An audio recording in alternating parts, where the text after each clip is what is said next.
I'm here to do my thoughts post May 9.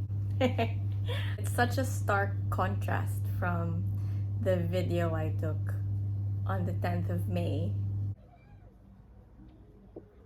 We failed all the people who were victims during the martial law, which for me is...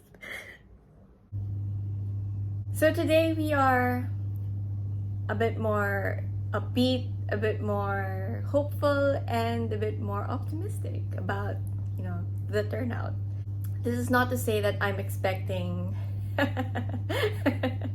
a different result from what we're seeing. I think it was really important that I deactivated my Facebook accounts and I stopped watching the news for a while. There was nothing healthy about looking at the numbers and wishing they would change in a snap of a finger.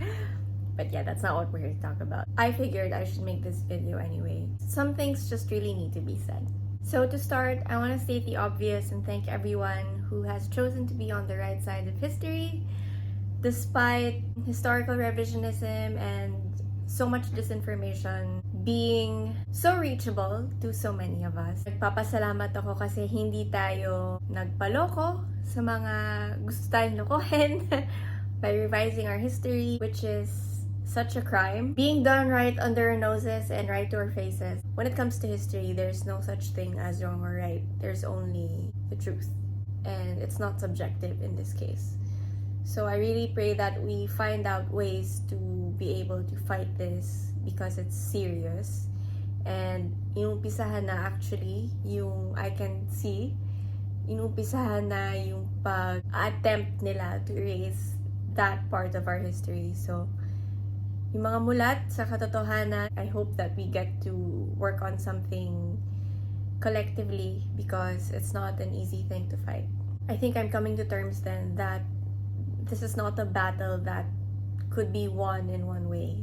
And with the case of the Filipinos against that family, hindi siya talagang madadaan lang sa voting for the right candidate. In this case, we were so lucky to have both, we could have had both stones in both hands, but seeing as hindi tayo pinalad to be able to use the other stone in one hand, so we have to figure out how to collectively put our stones together and throw one big rock against, this enemy.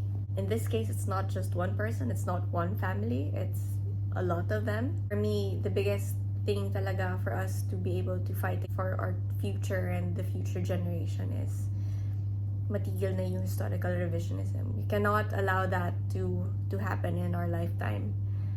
And I feel like as long as there are people in the younger generation who is aware of the truth, then it's a torch that we could pass on to future generations. We're all still reeling from the past week. We don't have the luxury to wait. I feel like we really do need to start acting soon, but how? I don't know. If any of you are watching this would need people to volunteer to fight against this by creating content, please hit me up and I am very much willing to lend my voice.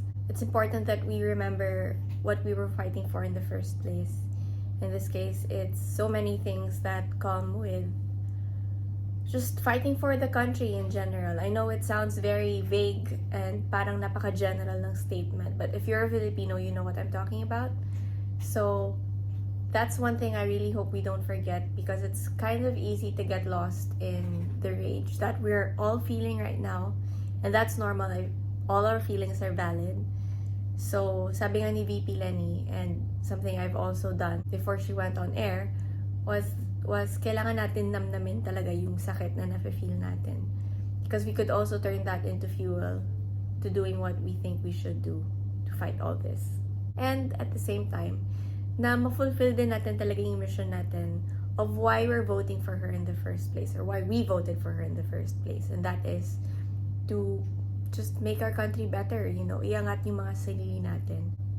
And it feels like a longer road now to get to the end goal, but seeing that there are 14 million of us, tingin ko solid number na yun. to be able to start somewhere. At this point, I really don't think that VP Leni's purpose was to serve as our country's president.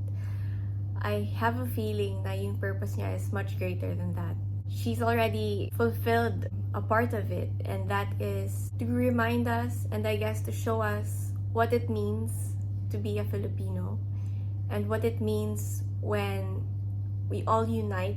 Yung effect niya talaga sa lives natin is not just something that she could do in a 6-year term as president. Para sa akin, it's not just the gift of giving. It's not just the gift of serving. It's not just the gift of volunteerism. I think it's showing us who we are as a nation. I really do think na from her earlier speeches na sinasabi niyang lahat ng pinagdaanan niya was a preparation for her to be able to do what she's doing. And I think that's the same thing for us as a nation with her. So lahat to talagang preparation for something greater. And gusto ko na mabuhayan tayo lahat thinking that thought. Hindi natin to ambisyon. Ito ay mission natin. And it's just how she defines it herself, being a public servant. It's not an ambition, it's a mission. When the rage has calmed down, pag yung waves hindi na sobrang malakas, wala na masyadong thunder, I hope that we get to remember to go back to our save point. When you play video games and usually, for me personally, ako yung talagang hinahanap ko parati is saan yung save point? When do I get to save my progress sa game? Throughout this campaign period, VP Leni, Senator Kiko, and all the senators under their slate, they've all given us so many opportunities to have a save point. Like a safety net to go back to and to fall back on, when we're tired, when we forget why we're doing what we're doing, when we need a reminder for what this is for. I hope you find the strength to go back to our save points. It's a safe space to reset, a safe space to respond, a safe space to fail, and a safe space to try again. If you need a reminder of what that is.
Kadalasan nga iniisip ko, how does she do it? How does she do all this? Yung hindi niya napapakita kung gaano siya nasasaktan. Because I'm sure she is hurt.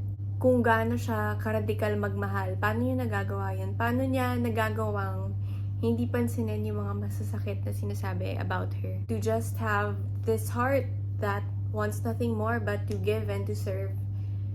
And to take care of us and to love us. And then, I realized that she is a mom, and a single mom at that. It's not something then that you get to learn over the years. It's just something that you are and have. So many tears were shed. So many hearts are still broken. So many hearts are still healing from this. But I can't help but feel really optimistic about the future. It's not gonna be an easy route to take. There's gonna be so many battles, but nakakabuhay sa loob na there is 14 million of us who actually see what's right in front of our eyes and who are all willing to fight the good fight. So, tara na. Umpisahan na natin to.